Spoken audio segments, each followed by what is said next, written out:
Let's begin with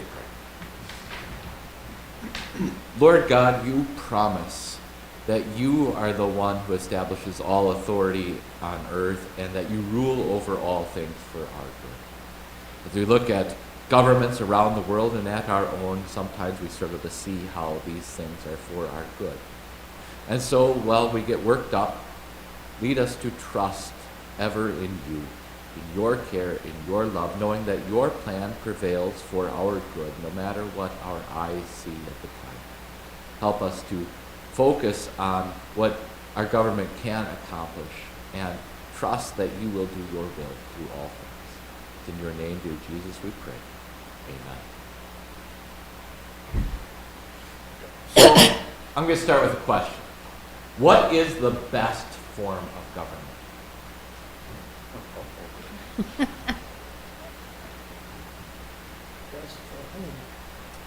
Best. No government. Anarchy. We have two anarchists. No. They're marching with Antifa up in Portland. No, because if everybody had common sense, we wouldn't need a government. So we should all just have little compounds where each family gets to rule their own little fiefdom. Okay? Barry wants fiefdom. Sir, he's going back to feudalism, which is different than anarchy. He's not joining Chaz, or Chop, or whatever you want to call it. Okay? No one else wants to stick their neck out? No one wants to say a constitutional republic is obviously the best form of government?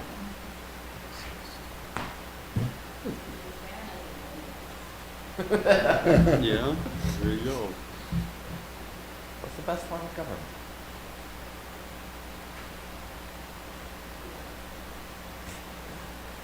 Didn't work where Katie says theocracy. I have to repeat what you said because we don't have a microphone. And the people online want. She can have this one back. No. A theocracy, you'd think so, and then you watch how that worked for Israel. Because they wanted to be able to see their rule. It was hard to trust the unseen God to govern them. It kind of worked under Moses, although they all had to die in the desert first. And then it kind of worked under Joshua, who was a good leader. Then it fell into chaos. As everyone did what was right in his own eyes. And it went to kings? Then it went to kings. That didn't seem to... But maybe we should pause there. Were there times when having a king was a good form of government? King. When it's a good king, a monarchy is pretty spectacular, isn't it? If your king is just and wise and competent, that sounds like a pretty good deal, doesn't it? Incorruptible. So I think if you go just and wise, and that goes a long way towards. And yet we also know that doesn't mean infallible. Okay? Do you happen to know what government Plato and Aristotle seem to think favored?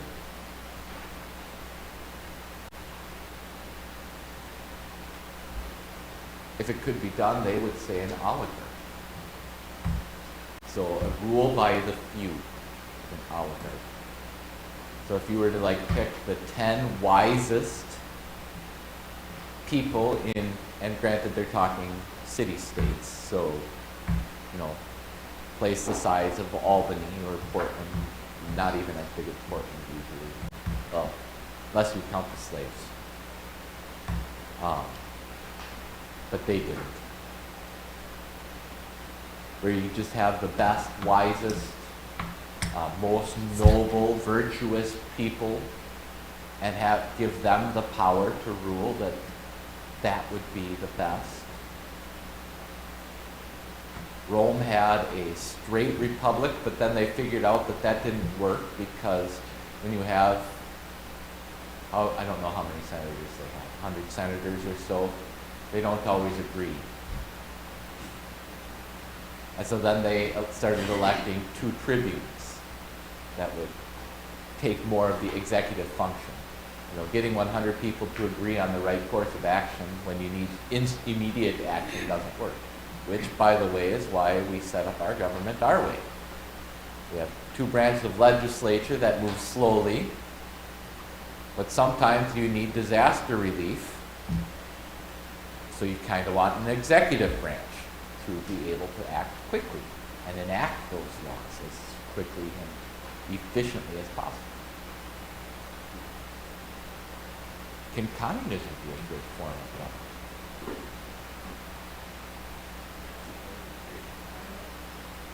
I think we have to take the early church into consideration and say, well, yes, if everyone was virtuous and dutiful and faithful and loving toward one another, communism would work perfectly. So there probably isn't too many governments that wouldn't work if their people were like that.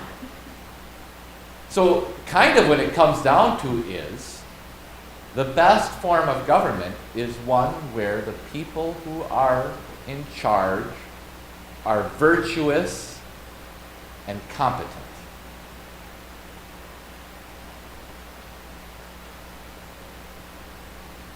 Do I allow myself to get off topic for like 2 seconds? Which of those would you... Go ahead, Gene. Well, it just begs the question I hadn't thought about before, but in the new heavens and new earth, is there going to be a government? Is it going to be necessary? Where is the Bible? Does the Bible give any... Okay. I'm going to look ahead here, because if it comes up later... Oh.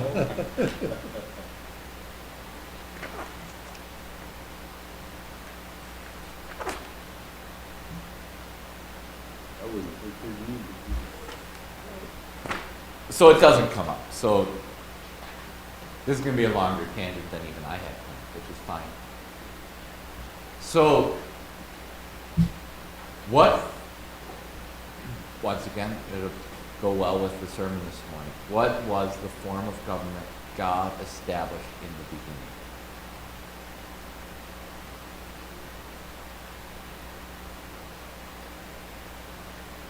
Oh, my word. Marriage. Marriage is the government that God established in the beginning. For this reason, a man will leave his father and mother. So who's in charge of him before he leaves his father and mother? His father and mother. And he will be united to his wife, and they shall become one flesh. What commandment do we put government under in our catechism? The 4th commandment. Honor your father and mother that it may go well with you. We should fear and love God, that we honor and obey our parents and others in authority. It's okay if you memorize a different translation. I was like, superiors. I have probably two or three different translations of the catechism rolling around in my head. They come out the way they come out sometimes.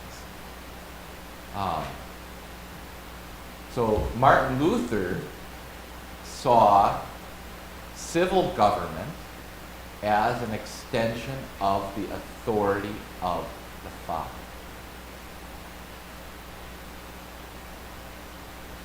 And in a way, he saw church government as an extension of the authority of the Father. So your pastor should be your spiritual father, so to speak. And your government should see their job a little bit like the father sees the job on the household scale, where defend and provide opportunity for thriving. That should be what the government's all about. And also Luther would suggest, and this will come up later in this lesson, Luther would suggest that our government should help train its citizens in virtue.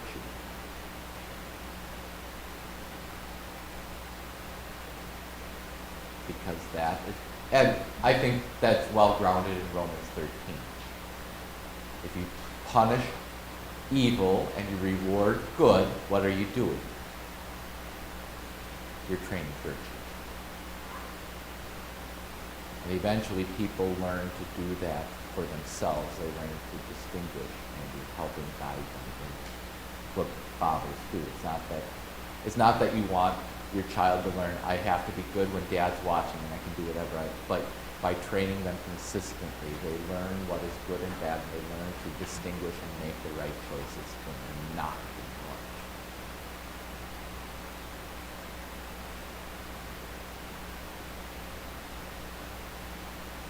The good news is I lost my own tangent, and so it's gone, and we don't have to go back to it. Thoughts or questions on Gene's? I didn't answer your question, Gene. So in the new heavens and the new earth, I don't know how God's going to divvy up the land, or how he's going to arrange us in our mansions, or how he's going to give us all work to do, and like who gets to live next door to me. Do all of my ancestors get to be kind of in one region of the new heavens and the new earth? Or I don't know how that's going to work.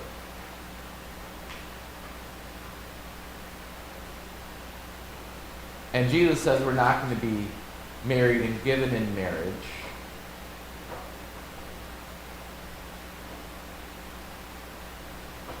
But I still kind of look to the Garden of Eden when I try to imagine life in the paradise to come.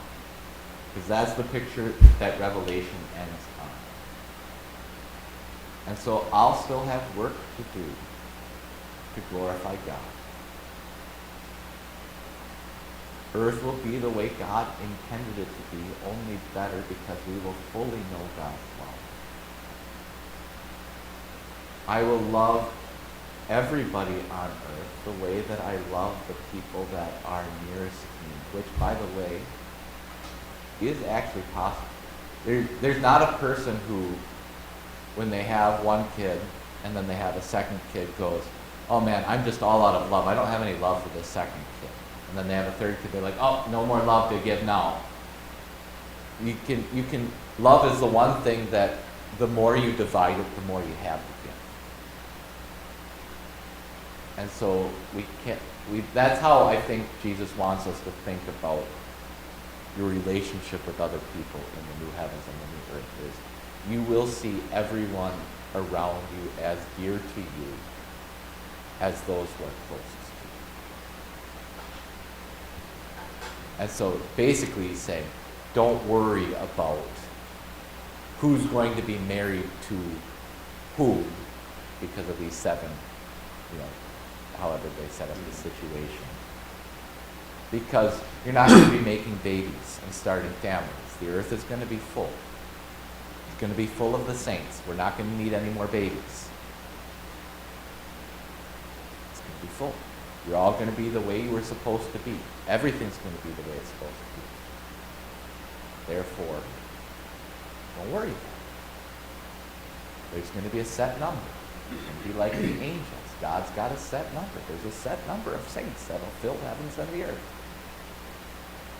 But don't worry about it. Let God take care. And so that's how so will we need government to punish evil and reward good? I don't think so. But then does that mean that there's going to be no structure? Not necessarily. Jesus seems to hint that there will be positions of authority or above and below in heaven. I don't want to push that too far because there's not going to be jealousy, so we're all going to be happy with our position in heaven. We're not going to be like longing for more glory. So,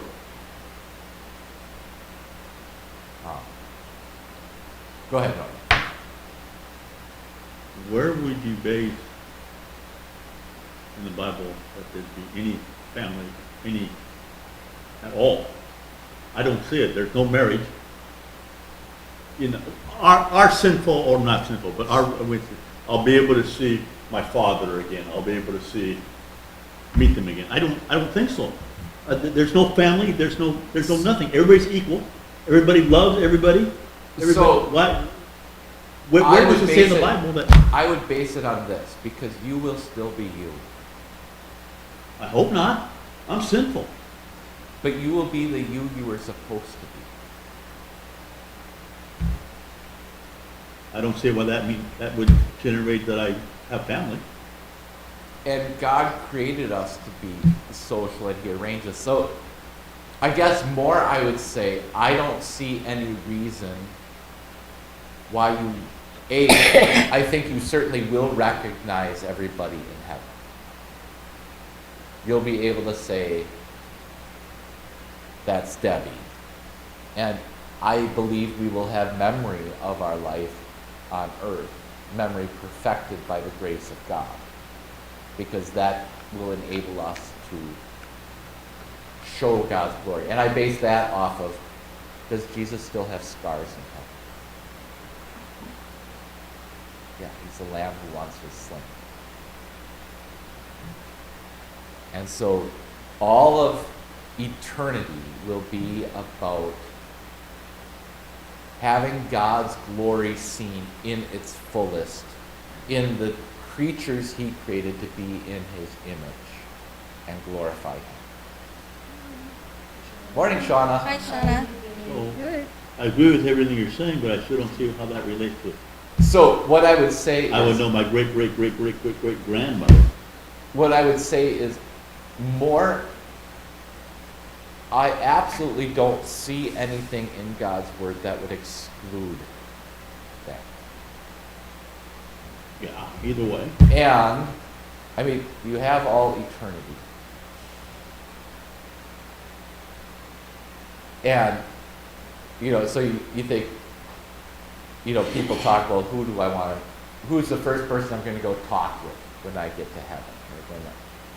You have all, I don't know how, now I'm going to give my wife a headache, because how's that going to work? You have an eternity. It's not like Peter's going to have a line of people who want to talk to St. Peter or whatever it is, but Jesus does allow that there will be distinction in heaven.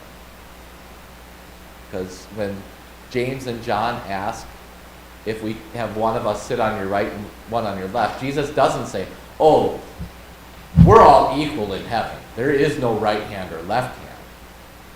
He says, that is not for me to give.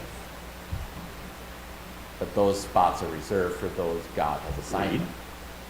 So, we should be very careful not to say too much, but also in trying to not say too much, recognizing that if something is very good in creation, I think it's fair to assume that it will be very good in the new creation. And as I'm going to say this morning, God didn't pronounce everything very good until He creates marriage.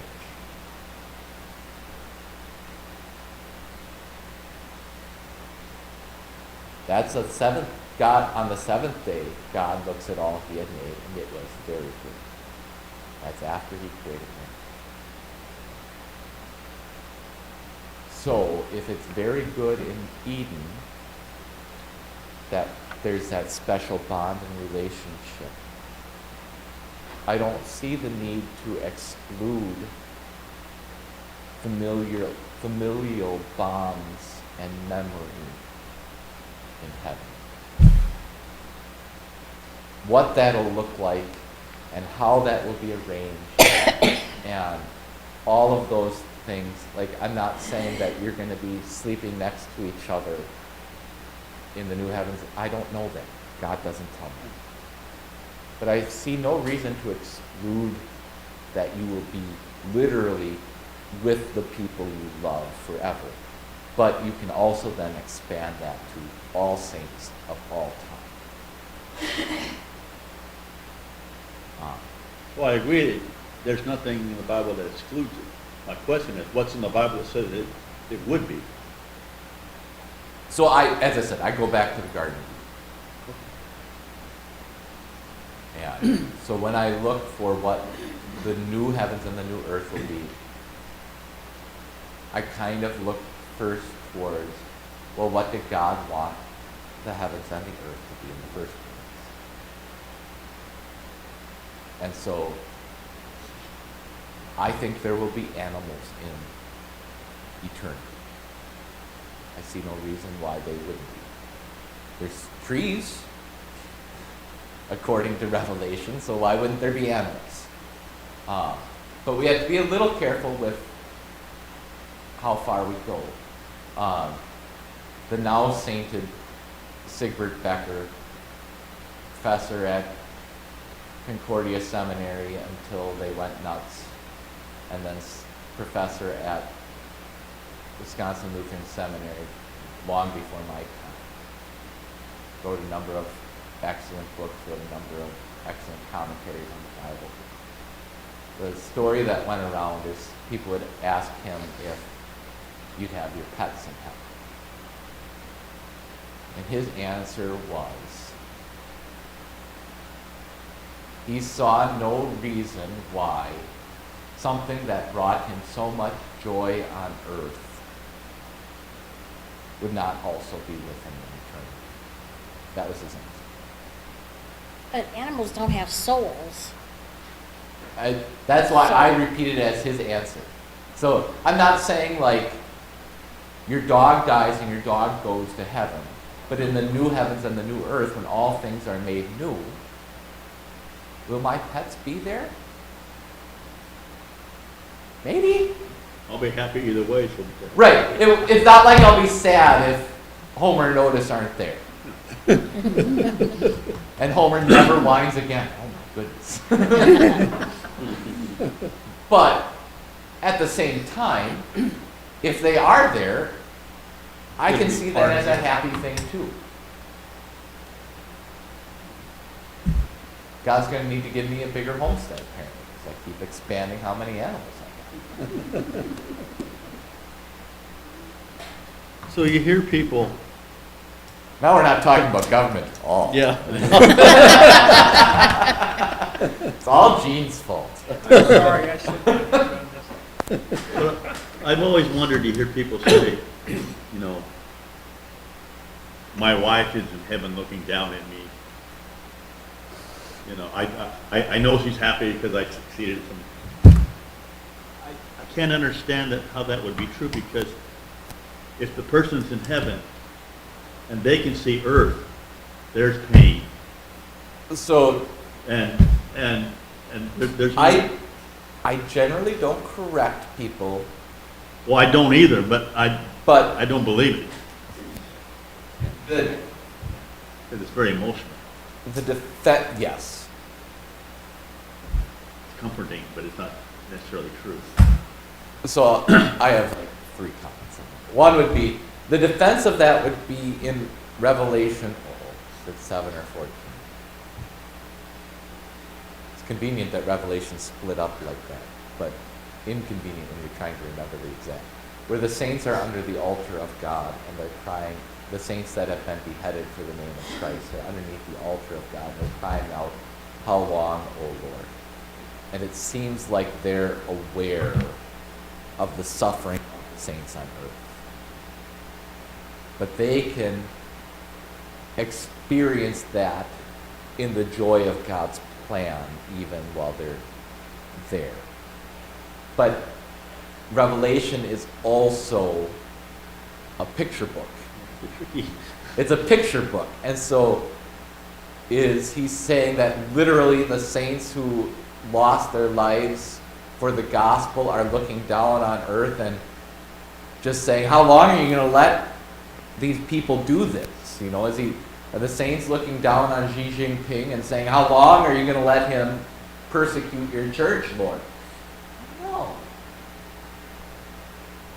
Now this won't be allowed to be played.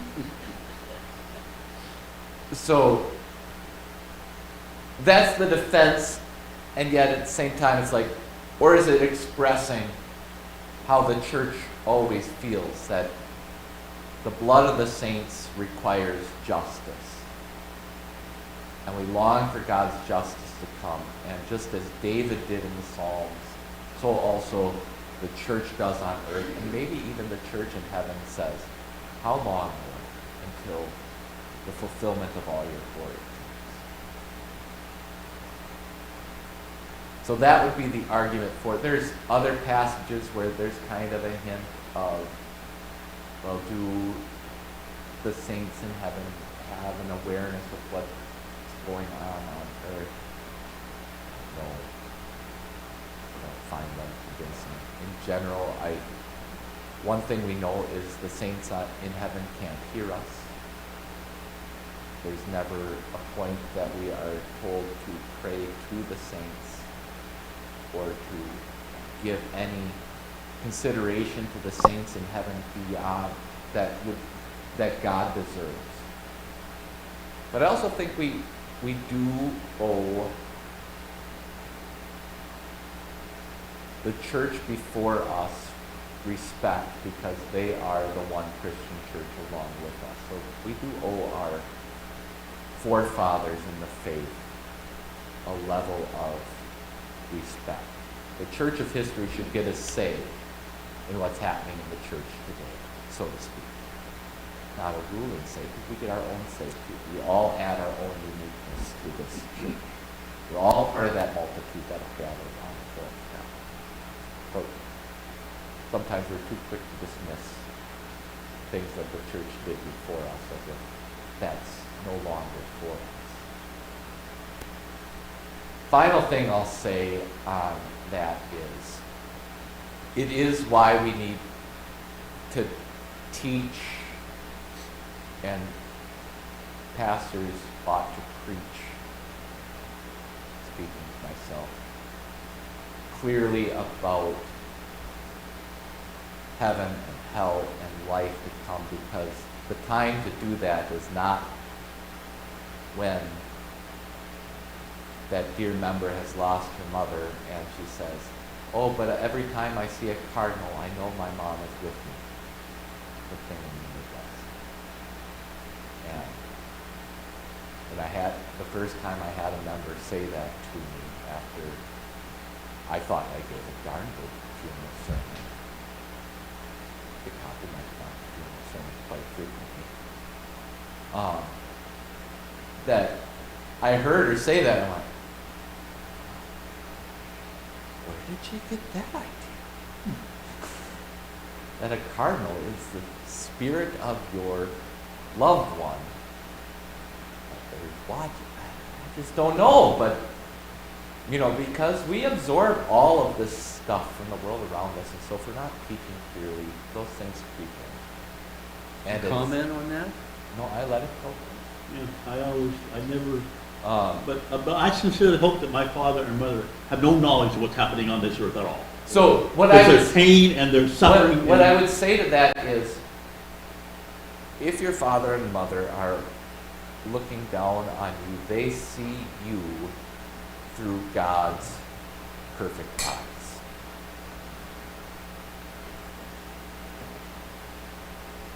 And in perfect trust in the Lord's plan.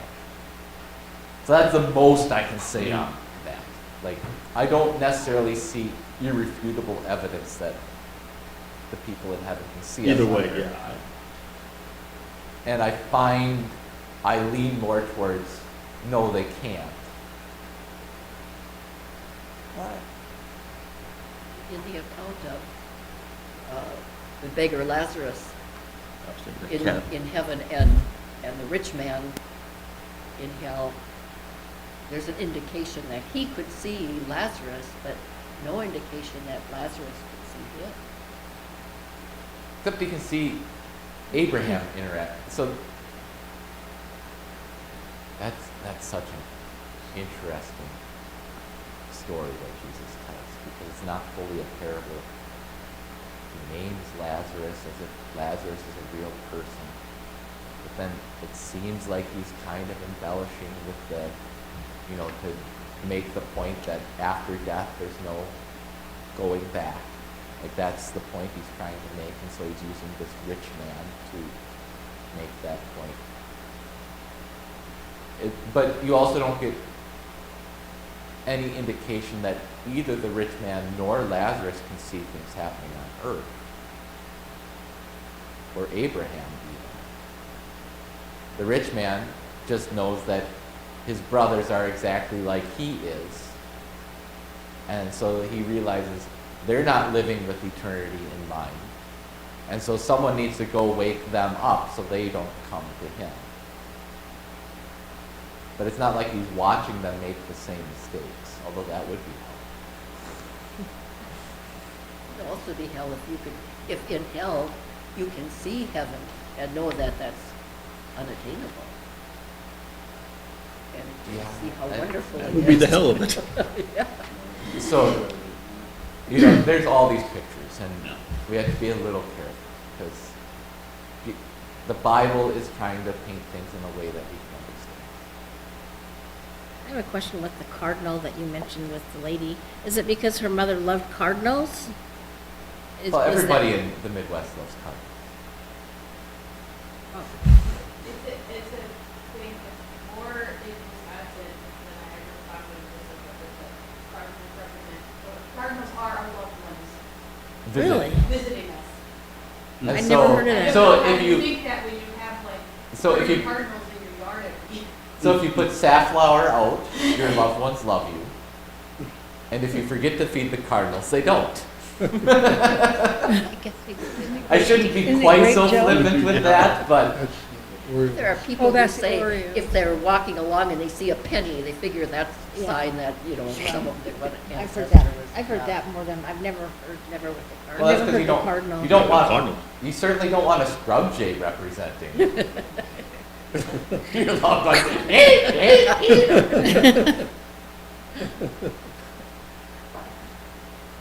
I don't know that we Chicken have eaters. a bird like a cardinal that's universally loved. is a form of reincarnation. Well, it's almost like when your loved one wants to see you, they take the form of a cardinal to come and visit. You establish a connection. There isn't one. It just makes them, and for the most part, they just love their loved one, and seeing the cardinal, and probably it's usually people who share the love of birds. So they see the cardinal, and it makes them think of their loved one, and so there's nothing wrong with things that make us think of our loved ones. After my dad passed away in Kentucky, it was like a quick turnaround. We were trying to sell his house, and everything just happened so fast. Where we were just like, oh, we got to sell this house. How are we going to sell this house? And these people came in to look at the house, and there was in the kitchen there was this light switch. The cover plate had a hummingbird on it. And the lady knew that every time she saw a hummingbird, that was her mother, like looking down on her, giving her a sign, whatever. Bought the house because of the hummingbird light switch plate. Whoa. Yes, No yes, kidding. I know why. Yeah. I don't want hummingbirds to represent my loved And ones I either. had- They're also annoying. I had never heard about any of the like bird thing before, And but also apparently we have so many, so many. So All I right. know. So, will there be government in heaven?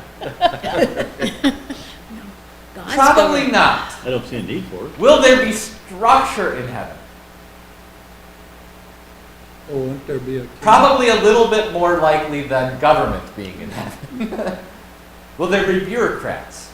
Well, yes, but they won't be serving as bureaucrats. Not going to condemn all bureaucrats to hell. Yes, There will be a king. there will be a king. That's worth noting. Because Christ is king. And so now we can thank you, Rich. You gave us the perfect way back into Jesus, by representing himself as king, is saying that having governance is good. And when you have a good king, you're blessed. When you have bad kings, you are less so. So now I should read what my introduction actually is supposed to say.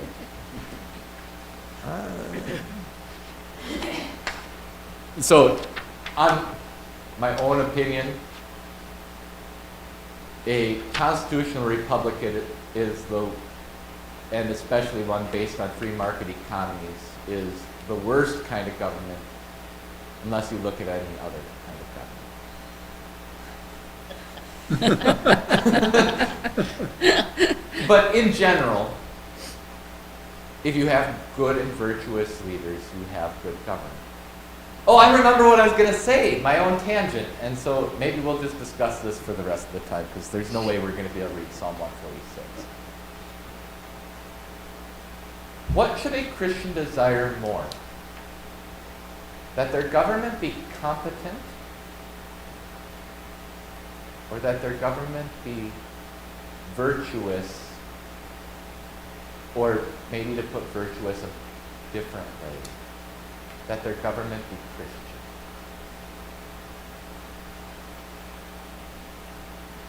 What was the first one? Competent Or Christian? or Christian? Well, competence have them is both? kind of a subjective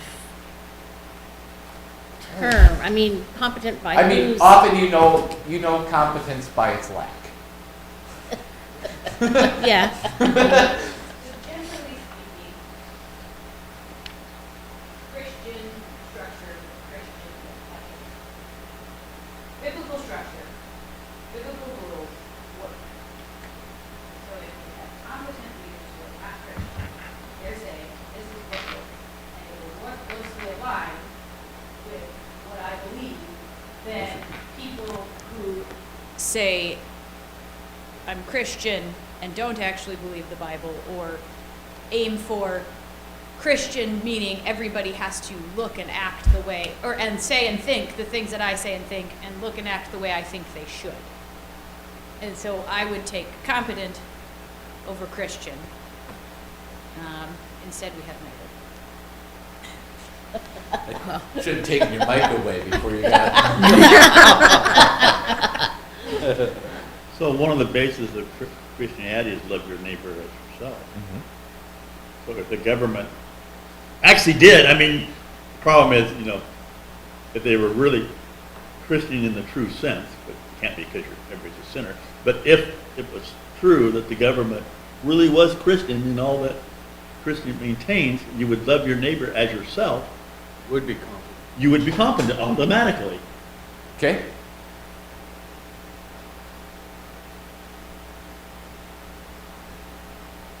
Power corrupts. Power Well, corrupts. true. Absolute power corrupts, absolutely. Really?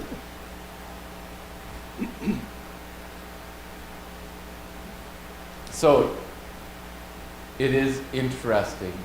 I bring it up because I think looking at history, you can find kings and rulers who were very pious and by all means virtuous in their own personal lives, but were terrible leaders.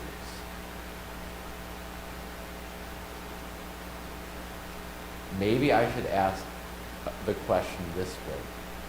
What would a Christian ruler also need to recognize about the world we live in? That it's sinful. That it's sinful. And that God gives them the sword to defend peace. St. Paul tells Timothy to pray for all those in authority so that you may have peaceful and quiet lives. And then he connects that to the spread of the gospel. For God wants all people to be saved and come to a knowledge of the truth. So, wanting a Christian world or to rule in a soft, nice way that makes us feel virtuous might not be what God calls a king, a general, would be.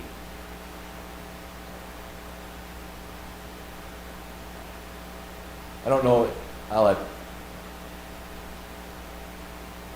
if we get to the end of the study and it hasn't touched on can a soldier also be saved, we might have that as kind of a backup lesson to just kind of think through that a little bit. What we need our government to do and what God calls Christians to do. But I think it actually would come up in this lesson. Other thoughts or questions in 20 seconds? I can write them down and we can start with that next week if you have a question. So isn't it a belief that whoever is the leader, then God has allowed them to become leaders? So, yes, so God establishes all rulers on earth. Even Putin. Even Putin. Hitler. Now, if in the machinations of this world, because God's also established then Vladimir Zelensky and the people who run NATO. And so if in this war, which war is always in its own right evil. It always produces bad. And so our goal is to win wars, to therefore limit evil. If Putin were to be overthrown, we wouldn't say, well, God's leader is overthrown, but that God is establishing a new leader. And so, while God doesn't give me the authority to go depose the mayor of Corvallis, that doesn't mean I have to vote for the incumbent because, well, they're God's leader. That's kind of a different.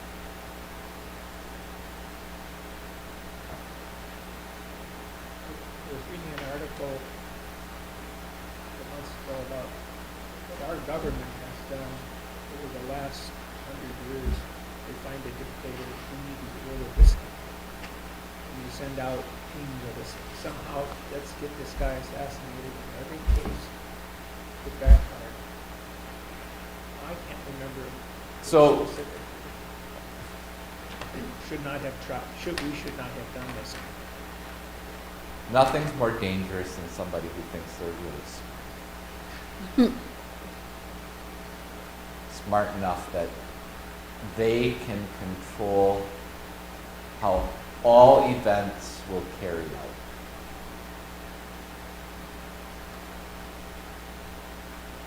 So, that's my comment on that. So my thought has always been that God Sheila, doesn't. can you write it down? We're Okay. really out of time. It won't be relevant next week. Write it down now. No. That pen doesn't work on that.